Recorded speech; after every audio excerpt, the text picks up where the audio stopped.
crois que là, on est le mieux placé pour parler de choses, c'est quand on parle de soi. Et quand on parle de soi, la priorité, c'est d'être authentique et de dire les choses telles qu'elles sont, les choses vraies.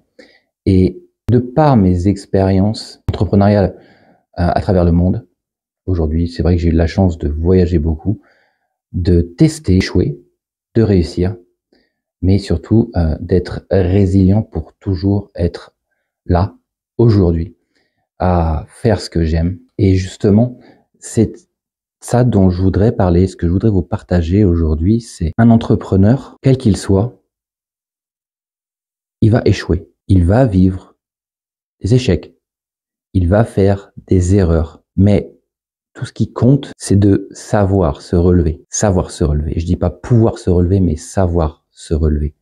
Et pour savoir se relever, il faut savoir ce que l'on veut, pourquoi on le veut. Parce que sans ce fameux pourquoi, un échec mettra la fin à un projet, automatiquement. Un pourquoi, ça doit être une raison, une obsession, la priorité des priorités, tout en sachant faire l'équilibre, bien sûr, entre la vie professionnelle et la vie personnelle. Pour ce qui est de ma part, pendant de très nombreuses années, 15 ans, une quinzaine d'années, j'ai travaillé pour gagner plus, toujours plus, encore plus, au détriment de ma famille, au détriment de ma santé. Mais bon, c'est vrai que je gagnais énormément d'argent, dont je n'avais pas le temps de profiter. Et donc, pour pallier à mon absence auprès de ma famille, eh bien, j'offrais des cadeaux, je leur garantissais un haut niveau de vie pour, eh bien, justifier le fait que moi, je travaille pour ça.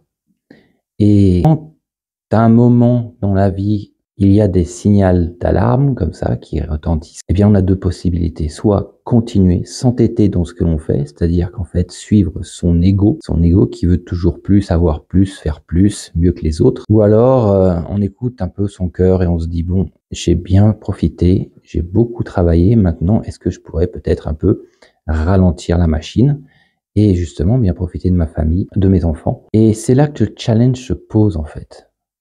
Et c'est pour ça que beaucoup de personnes, entre 35 et 45 ans, commencent à s'intéresser au développement personnel, au sens de la vie. Pourquoi? Pourquoi on fait ça justement? Et c'est vrai que quand on prend ce virage, si on sait le prendre et si on le maintient, parce que c'est vrai que quand on va se poser des questions, on va commencer à acheter des livres, à faire des recherches. Mais on est vite repris dans la machine infernale du toujours plus, encore plus, pour être le meilleur. Eh bien, pour ma part, en fait, ça n'a pas été le cas. Ce virage, je l'ai pris. Effectivement, c'est vrai qu'en faisant des check-ups, santé et autres, on m'a dit attention monsieur, attention monsieur, attention monsieur. Donc effectivement, j'ai pris conscience que c'était assez, mais que l'on pouvait être heureux différemment, sans travailler plus pour gagner plus et encore plus et faire mieux que les autres, mais travailler dans l'intelligence émotionnelle et non pas dans la course effrénée, boostée par l'ego, justement. Et c'est vrai que quand on s'aligne et que l'on prend effectivement conscience de ce pourquoi on est ici aujourd'hui et de ce pourquoi on fait les choses, eh bien, la vie change du tout au tout. Et les choses sont plus simples, plus fluides. Alors c'est vrai qu'on a moins envie de faire d'efforts, parce qu'après tout, on en a fait assez pour eh bien réaliser que la carotte qui nous a avancé n'avait pas trop de goût. Et du coup, eh bien voilà, on s'oriente vers d'autres projets, des projets plus humains, des projets plus alignés par rapport à ce que nous sommes aujourd'hui. Et c'est là qu'en fait, on trouve un sens. Après mes 25 années d'entrepreneuriat, j'ai pas lâché l'entrepreneuriat. Mais par contre, je me suis dit maintenant, je vais mettre au service des autres toutes les expériences, toutes les connaissances que j'ai acquises à l'international durant toutes ces années. Et c'est vrai que aujourd'hui, ça me permet d'avoir un très très beau réseau, une très très belle clientèle qui veut faire plus, mais dans l'alignement, voir plus, mais en conscience, avoir conscience de ce que l'on veut, avoir conscience de pourquoi on le veut. Et c'est vrai que relever, mettre à jour ces fameux pourquoi, ça permet de lever ces blocages qui nous empêchent aujourd'hui,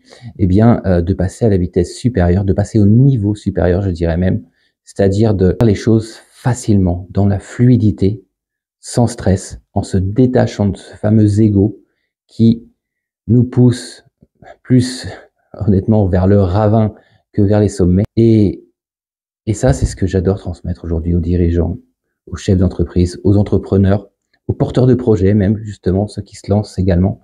Toutes ces personnes, autant ceux qui sont déjà là-haut et qui veulent justement pouvoir voir les choses différemment, que ceux qui démarrent, mais qui, eux, veulent aller là-haut, justement, y aller comment?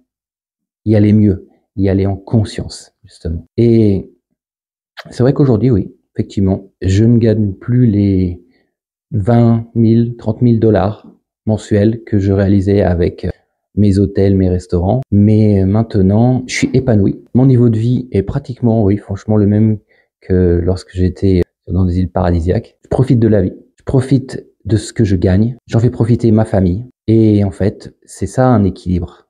C'est ça l'équilibre de vie. C'est ça, créer sa meilleure vie. Un alignement entre la vie professionnelle, la vie personnelle, et pouvoir justement réaliser des chiffres d'affaires importants, voire même très importants, sans forcer, sans stresser, sans la pression, vous voyez. Et c'est ce que je vous invite à faire, c'est ce que je vous invite à réfléchir, à penser. Comment est-ce que ça pourrait être encore mieux dans la fluidité, sans le stress, sans la pression. À toutes et à tous, que le meilleur vous arrive. C'était Marc Moko.